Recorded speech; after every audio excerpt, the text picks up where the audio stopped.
So we're having a look at the biodynamic wines in our Searson's mixed case. With this one, we're going to a real favourite of mine, which is the Schieferblume Riesling from Rudolf Trossen.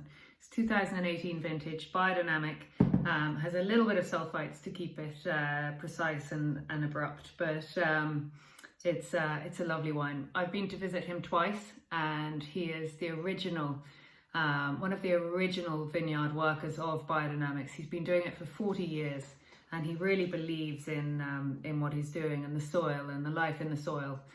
He leads a very simple life out in Kinheim on the Mosel. He doesn't believe in traveling because of the carbon footprint, and he's never been greedy with any of his pricing on his wines and things like that. He has very small production, and as he says, he makes enough just to live and to get by on.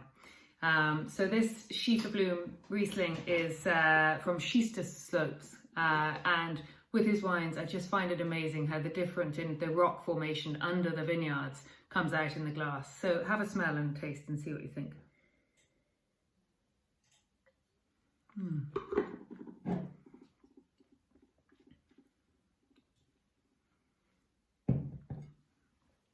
It's lovely. It's just 11%.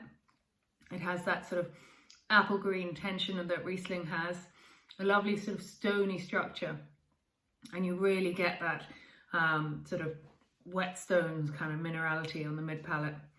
It's very refreshing, very uplifting, lemon, citrus, zesty kind of acid, and this is one that, yeah, it's just lovely, really enjoyable. We'll go with a little bit of fish, bit of seafood, or just delicious on its own. Could be a lunchtime wine, being 11%.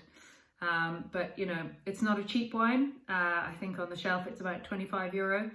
But when you look at the sort of the attention to detail and all the extended hours in the vineyard that biodynamics brings, especially in the slopes in the Mosel. If you Google the Mosel vineyards, they're very, very steep, and it's extreme viticulture and very hard to make a living from here. So in order to make a living, these producers do have to charge a little bit more for their wines than, say, a Chilean winery where they're using mechanical harvesters and they have cheap land and it's very easy to grow many, many grapes. So you need to bear that in mind and support these guys.